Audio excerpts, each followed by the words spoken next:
Welcome to free online classes of physics with Lambosa. So, chapter 13, electromagnetic waves and communication system. And the weightage set for this topic is 5 marks. Total questions will be of 5 marks. And out of that, we must attempt compulsory questions we have to attempt for the 4 marks. So, in this topic, we are discussing electromagnetic waves and the communication system. So to start the discussion, we will first learn about the wave. So what is wave? Wave is nothing but form of energy, we know that. And that form of energy is also called as oscillatory disturbance, which travels through medium without change in its form. That oscillatory disturbance is called as a wave. Oscillatory disturbance, you can say vibratory disturbance, which travels through medium without a change in its form. And while traveling that disturbance through medium, it transfers energy. And while energy is transferring, matter of that medium or particles of that medium are not carried along by that wave. Such oscillatory disturbance is called as wave, and that wave transfers energy through medium without transferring particles of that medium. Particles of that medium simply vibrate or oscillate about their mean position as the wave passes over them.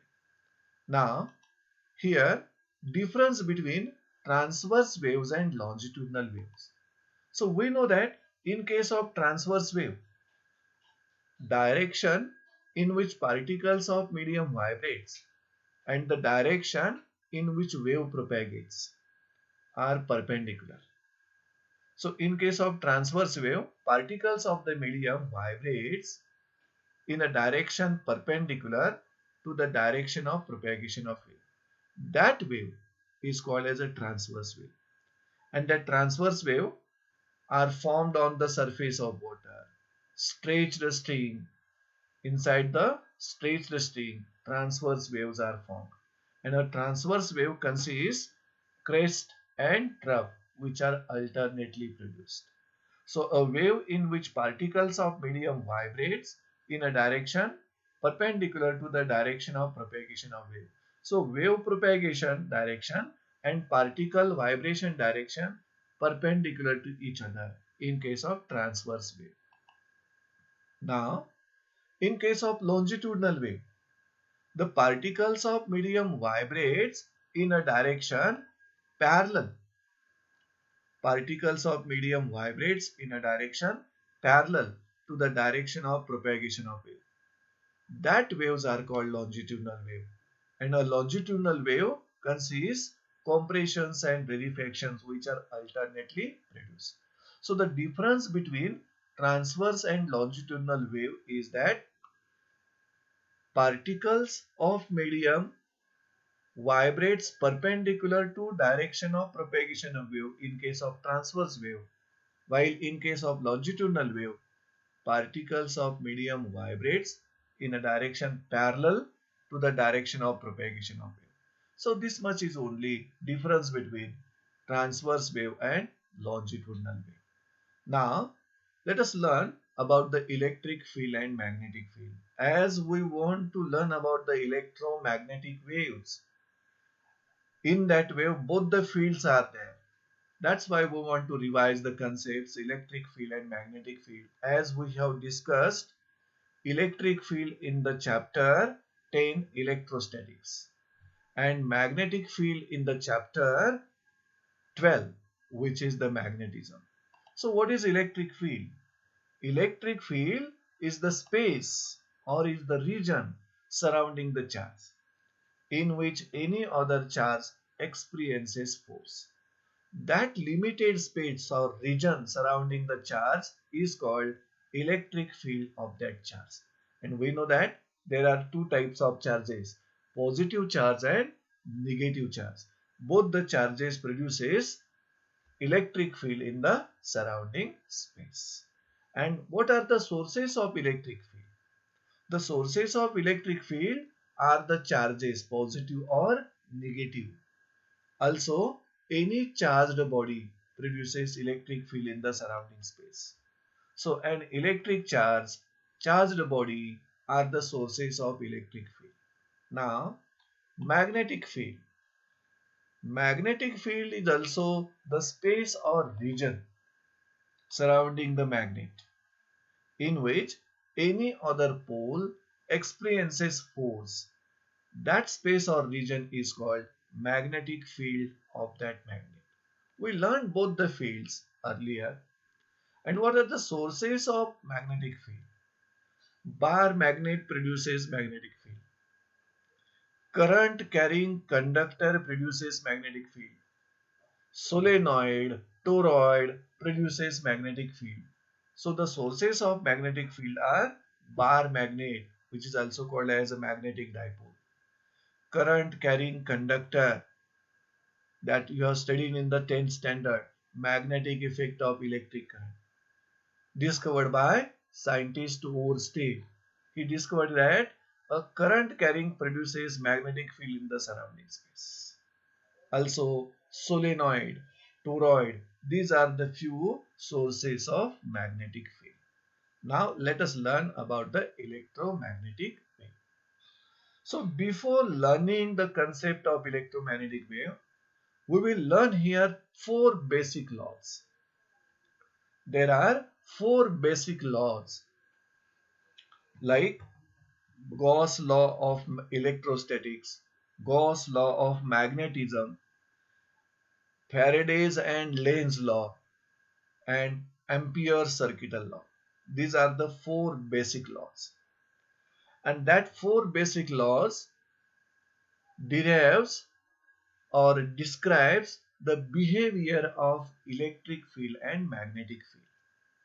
Also gives the relation between electric field and magnetic field. At the same time, explains generation of both the fields, their generations, electric field, magnetic field, generation by electric charge and by current carrying conductor. So such four basic laws we want to revise here. So there are four basic laws which describe the behavior of electric and magnetic fields. Also gives the relation between electric field and magnetic field and their generation by the electric charges and currents. Such four basic laws just we want to revise here. The first basic law is the Gauss law of electrostatics. And according to this Gauss law, it can be stated like this. The net electric flux through any closed surface is equal to the net charge enclosed by that surface divided by epsilon 0. We have studied this Gauss law in detail in the chapter electrostatics. And its statement says that net electric flux through any closed surface may be regular shaped or irregular shaped. That closed surface is nothing but Gaussian surface. So net electric flux through any closed surface is equal to net charge enclosed by that surface divided by epsilon 0. And mathematical expression for this Gauss law is, see here, this is the net electric flux, which is integration of electric flux through small area, and this small area is the small area of this closed surface. So this is electric flux of small area, and its integration gives us net electric flux through that closed surface, and it is equal to net charge enclosed by that closed surface divided by epsilon 0. In this equation 1, the integration is taken over the entire closed surface, which is nothing but Gaussian surface, and in this equation, this epsilon 0 and E bar is electric field intensity and this epsilon 0 is permittivity of vacuum, free space or air, permittivity constant, and it has value 8.85 into 10 raised to minus 12 in SI unit. So this was the first basic law, and this first basic law is giving the relation between electric field and magnetic field. Also describes behavior of both the electric and magnetic field. Now, the second basic law is the Gauss law of magnetism. Gauss law of magnetism. Once again, this Gauss law gives the net magnetic flux through a closed surface. And according to the statement of that Gauss law of magnetism, the net magnetic flux through a closed Gaussian surface is equal to 0. And mathematically, this statement can be expressed like this. This is the net magnetic flux through a closed surface, which is equal to magnetic flux through a small surface and its integration. So integration of magnetic flux through a small surface gives net magnetic flux through a closed surface, and according to statement is equal to 0. And in this case, we have taken the integration over the closed surface, where B bar is the magnetic field induction. And in this equation 2, which is the Gauss law of magnetism, mathematical form of Gauss law of magnetism, the integration is taken over the closed surface, which is called as a Gaussian surface. Now, we want to explain why net magnetic flux through the closed Gaussian surface equal to 0. So, we know that Gauss law for magnetism states that magnetic monopoles, either south pole or north pole, which are thought to be magnetic charges equivalent to electric charges, does not exist. Means magnetic monopole cannot be isolated, does not exist separately. The poles always exist in pair, and that magnetic poles are thought to be magnetic charges equivalent to electric charges. Then, inside the closed Gaussian surface, isolated magnetic pole does not exist. Always the magnetic poles exist in pair. And that magnetic poles we call as a magnetic charges. And we know that pole strength of N pole is plus Qm and pole strength of S pole is minus Qm. Both the poles are having equal strength but opposite in nature. Due to that, as inside the closed Gaussian surface, the magnetic poles always exist in pair. What will happen? The net magnetic charges inside that closed surface will become 0. So net magnetic charges divided by permeability, you will get 0. That's why, according to Gauss law of magnetism, net magnetic flux through a closed surface is equal to 0. The reason is that magnetic monopoles does not exist. Magnetic poles always exist in pair. This means magnetic flux through a closed surface is always 0 because inside that closed surface magnetic poles or magnetic charges are always exist in pair. So the net magnetic charge will always equal to 0. That's why magnetic flux through a closed surface is equal to 0. That is, the magnetic field lines are continuous closed curves having neither beginning nor end. म्हणजे magnetic फील्डच्या pictorial representation साठी आपण Michael फॅरेडेने दिलेला magnetic field लाईनचा concept use करतोय. पण ह्या ज्या मॅग्नेटिक फील्ड लाईन्स आहेत, ह्या magnetic field lines are continuous closed curves which are having neither starting point neither ending point.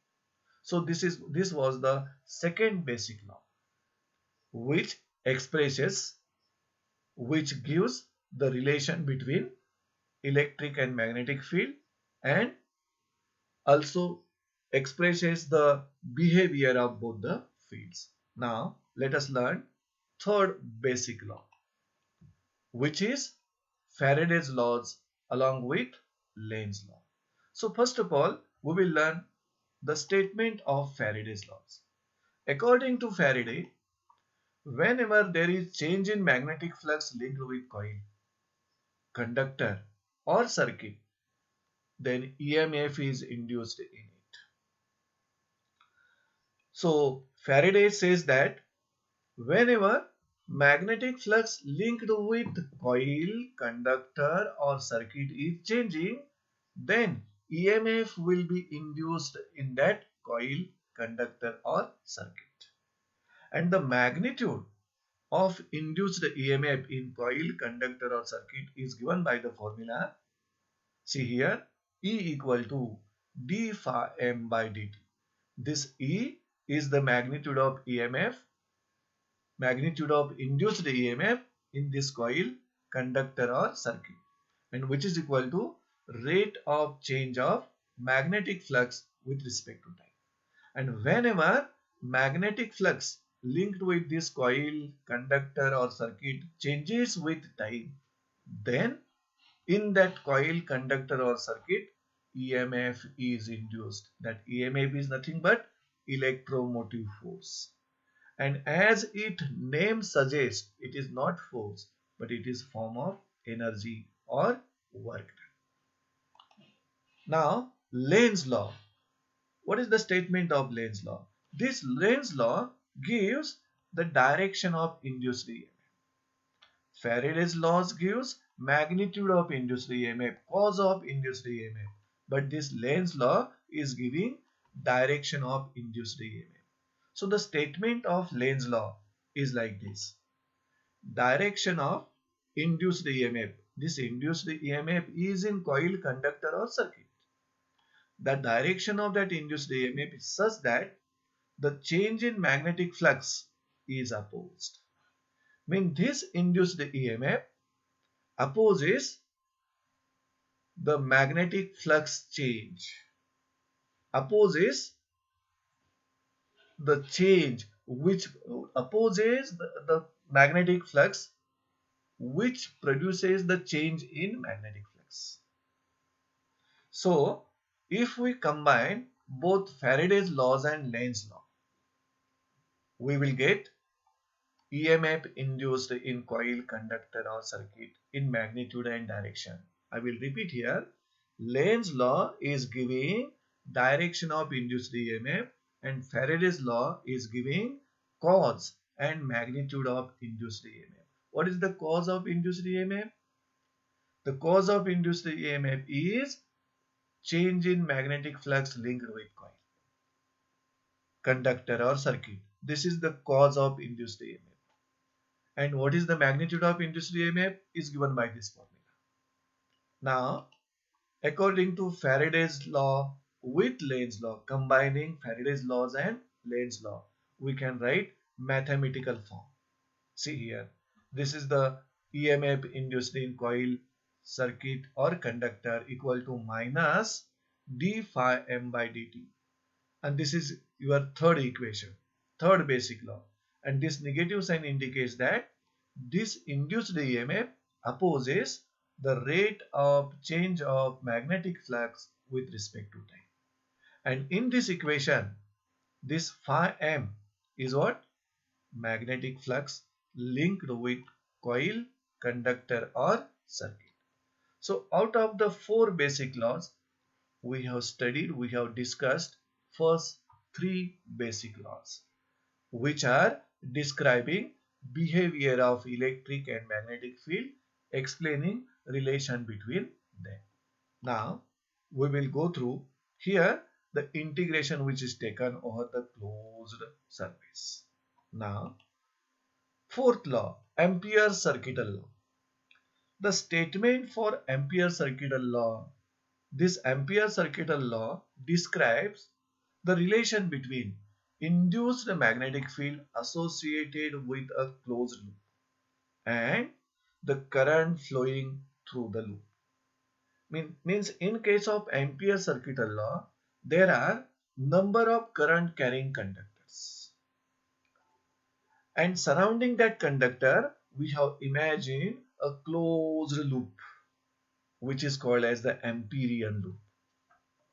And according to Oersted, current carrying conductor produces magnetic field in the surrounding space.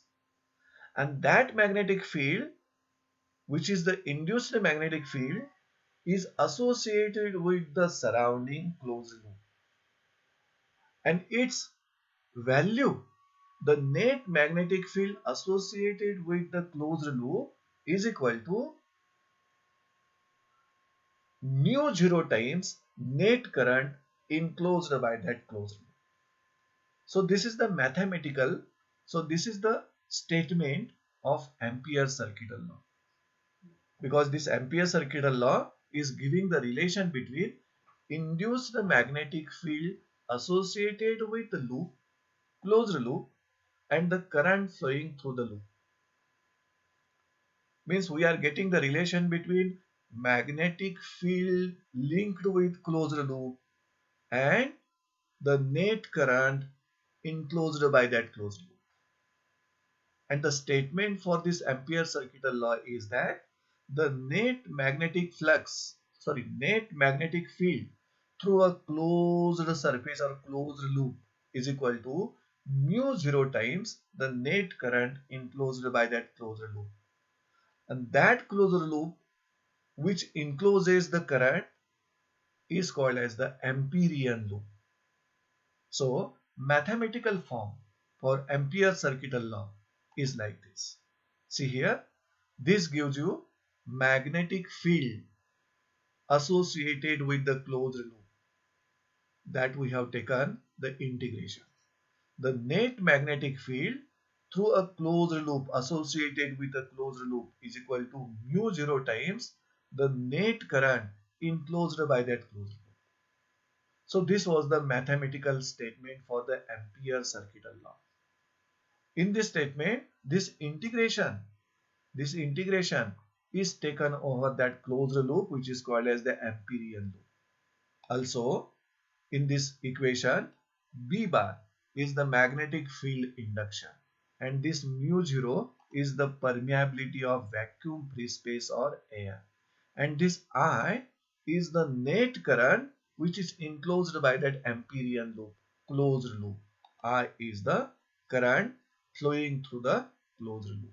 So these are the four basic laws, and these four basic laws describes behavior of both electric and magnetic field, gives the relation between them, and also gives their generation by charges and currents. Now we will learn here Maxwell's correction to Ampere's law. James Clerk Maxwell corrected Ampere's law, and according to Maxwell pointed out a major flaws or defect in the Ampere's law for time dependent fields, because Ampere's law ना electric किंवा magnetic फील्डचं time dependent consider केलं नव्हतं. That's why Maxwell pointed out major flaws किंवा defect in Ampere's law for the time dependent fields. And Maxwell noticed that magnetic field can be generated not only by electric current but also by changing electric fields. Means there are two sources of magnetic field.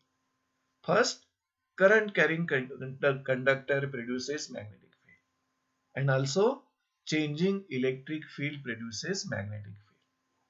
And that fact Ampere's not considered. Ampere's considered only magnetic field produced by current carrying conductor. He not considered magnetic field produced by changing electric field. Therefore, Maxwell added one more term to the equation describing Ampere's law. The equation number 4 that we have just learned regarding the Ampere circular law. In that equation, Ampere added one more term. One more term is added to the equation describing Ampere circular law, because only Ampere has considered that magnetic field is produced by current carrying conductor. He has not considered magnetic field produced by changing electric field. So Ampere circular law is needed to be corrected, which is corrected by Maxwell. And to correct it, Maxwell added one term to the equation describing Ampere's law. And the term which is added in the Ampere's law is called the displacement current. And this displacement current is extremely important. Displacement current is extremely important because the electromagnetic waves which are an outcome of these equations that we have studied, equation 1, 2, 3 and 4, explaining mathematical forms of Gauss law of electrostatics, Gauss law of magnetism, Faraday's laws with Lenz's law and Ampere circular law. ह्या तिन्ही इक्वेशन्सची जी outcome आहे, that outcome are nothing but electromagnetic waves, and that waves would not have been possible in the absence of this term which is added by the Maxwell, called as the displacement current. So as a result of this, the set of four equations describing the above four basic laws is called as a Maxwell's equation. So the equation total, we have discussed the total four equations which are describing four basic laws. That equations are called as the Maxwell's equations. Now, as the Maxwell suggested correction to the Ampere circular law, now we will learn Ampere's Maxwell's law here. We will learn Ampere Maxwell law. And according to Ampere Maxwell law, magnetic field is generated by moving charges. Magnetic field is generated by moving charges. That means current carrying conductor produces magnetic field, and also by varying electric field. So Ampere Maxwell law now considers there are two sources of magnetic fields. First one, that magnetic field is produced by moving charges, and also the magnetic field is produced by varying electric fields. So by considering the two sources of magnetic field, Ampere's Maxwell law mathematically expressed like this.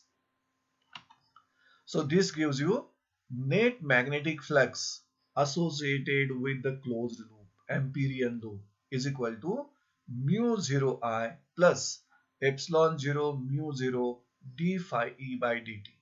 And this was the second term added by Maxwell to the equation describing Ampere circular law. So in two terms, mu 0 is common. We have taken it outside. In bracket, we are getting I plus epsilon 0 d phi e by dt. And once again, instead of that term, we have substitute here id. And that id is called as a displacement current. Here, this integration is taken over a closed loop which is called as the Amperian loop. And you can notice here that Ampere circular law consists only the net current enclosed by the closed loop, which is flowing through the current carrying conductors. But this is also current which is produced by time varying electric fields. That was not considered by Ampere, which was considered by Maxwell. So Ampere circular law was corrected by Maxwell. So Ampere Maxwell law states that magnetic field is produced by two ways. First one by moving charges, and second one by varying electric field. And in this equation we are getting id, which is equal to epsilon 0 d phi e by dt, gives us displacement current. And this current is the conduction current, which is produced by moving charges. And displacement current is produced by varying electric field. Time varying electric field produces displacement current, and conduction current produces moving charges. At the same time, epsilon 0 in this equation is the permittivity of vacuum, free space or air, and phi E is the electric flux linked with the circuit, and d phi E by dt is the rate of change of electric flux with respect to time. And mu 0 gives us, here in this equation, mu 0 gives us permeability of vacuum. So in this way we learn Ampere's Maxwell law. Now we will go through contributions of few scientists which discovered, which produce electromagnetic waves. So few scientists, contributions of few scientists we are considering here. First contribution for the production and detection of electromagnetic waves is by Heinrich Hertz. So Heinrich Hertz was the first to produce the electromagnetic waves and to detect the existence of electromagnetic waves. So in the year 1888, Heinrich Hertz succeeded in producing and detecting existence of electromagnetic waves first time. So production and detection of electromagnetic waves, the credit for that goes to Heinrich Hertz. At the same time, Hertz demonstrate, Hertz also demonstrate their properties like reflection, refraction, interference and diffraction. That means electromagnetic waves can reflect, can refract, can interfere, can diffract. Such properties are demonstrated by the scientist Heinrich Hertz. So credit for the production and detection of electromagnetic waves first time goes to Heinrich Hertz. After Hertz, there was a contribution by the Indian scientist Sir Jagdish Chandra Bose. So in the year 1895, an Indian physicist Sir Jagdish Chandra Bose produced electromagnetic waves ranging in wavelengths from 5 millimeter to 25 nanometre. म्हणजे या wavelength असणाऱ्या electromagnetic waves sir Jagdish Chandra Bose यांनी laboratory मध्ये produce केला, त्यांना detect देखील केला. In the year 1895 means after 7 years after the Hertz. But the work of Sir Jagdish Chandra Bose remained confined to laboratory only. He not applied that concept, applied that work for the practical purposes.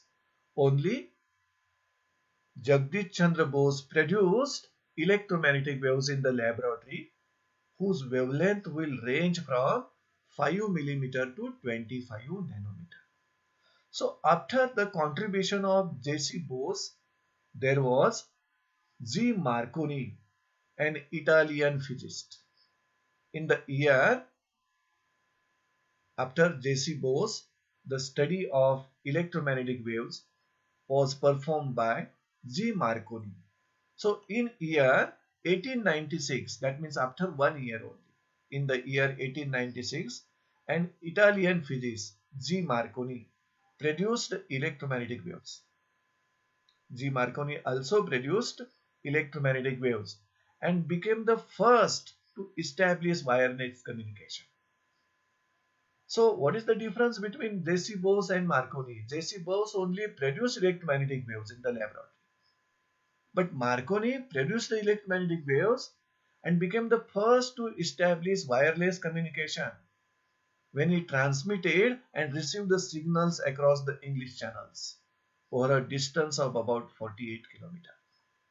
So that was the great revolutionary in the field of electromagnetic waves. So G. Marconi produced the electromagnetic waves and also used that electromagnetic waves for the wireless communication by transmitting and receiving signals across English channels over a distance of about 48 kilometers. So later in the year 1901, after near about 5 years, in the year 1901, Marconi succeeded in establishing wireless communication between Newfoundland and Cornwall across the Atlantic Ocean. So long distance it is. And over that long distance Atlantic Ocean, Newfoundland and Cornwall, between the two places, he established the wireless communication by using the electromagnetic waves produced by him. And due to that his work, he was awarded the Nobel Prize in physics in the year 1909 for his work in developing wireless telegraphy, wireless telephony, and wireless broadcasting. So this is how these are the first three scientists who has performed work on production and detection of electromagnetic waves. Now we will learn the sources of electromagnetic waves. Sources of electromagnetic waves. So we know that Maxwell has much more contributions in the electromagnetic waves. So James Clerk Maxwell theoretically predicted that, or theoretically predicted, there is an interlinking between electricity and magnetism. And according to Maxwell, the change in either electric field or magnetic field with time produces the other field. Means Maxwell theoretically predicted that electricity and magnetism are interlinking. And according to Maxwell, by changing electric field with time, we can produce magnetic field. Or by changing magnetic field with time, we can produce electric field. Means electric field can be the source of magnetic field, or magnetic field can be the source of electric field. That was predicted theoretically first time by James Clerk Maxwell. And according to Maxwell's theory, Maxwellच्या theoretical prediction नुसार, an accelerated charged particle radiates energy, loses energy or emits energy in the form of electromagnetic wave. So this was the first source of electromagnetic wave according to Maxwell. What is that source? Any accelerated charged particle, maybe positively charged particle or negatively charged particle. It should be accelerated. Accelerated charged particle radiates energy in the form of electromagnetic wave. So source of electromagnetic wave is accelerated charged particle. Now, an oscillating electric charge radiates energy in the form of electromagnetic wave. This was the second source of electromagnetic wave. Oscillating electric charge radiates energy in the form of electromagnetic wave. So there are the two sources of electromagnetic waves according to James Clerk Maxwell. First one, accelerated electric charge is the source of electromagnetic wave, and second one, oscillating electric charge is also the source of electromagnetic wave. Thus, energy can be propagated, that means energy radiated by accelerated charge, energy radiated by oscillating charge. The energy can be propagated in the form of electromagnetic waves. So finally, we will try to know what are electromagnetic waves. So electromagnetic waves are the waves which are produced by any accelerating charged particle or any oscillating electric charged particle. That's why the waves which are produced by the acceleration of charged particles or oscillation of charged particles, that waves are called as electromagnetic waves. And any electromagnetic waves consist time varying electric field as well as magnetic field. Any electromagnetic wave consists two fields, electric fields and magnetic field, and both the fields are varying with time. At the same time, electric field and magnetic field are mutually perpendicular to each other, and both the fields are perpendicular to the direction of propagation of wave.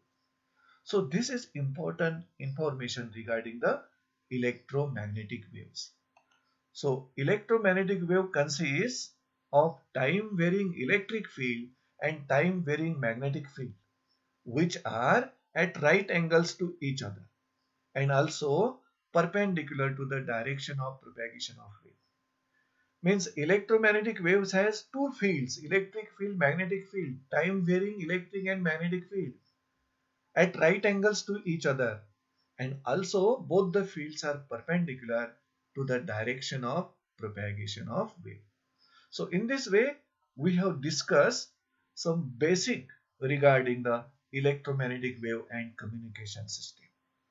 And at the start we discussed the four basic laws which are describing behavior of electric and magnetic fields and which are giving the relation between electric and magnetic fields. And after that, we studied the Maxwell's correction to the Ampere circuital law. And finally, we come to know that there are two sources, many sources of electromagnetic waves. But according to Maxwell's theory, there are two sources of magnetic fields. There are two sources of electromagnetic waves. First source is any accelerated charged particle, and second source is any oscillating electric charged particles. So with this, we are ending this discussion regarding the electromagnetic waves.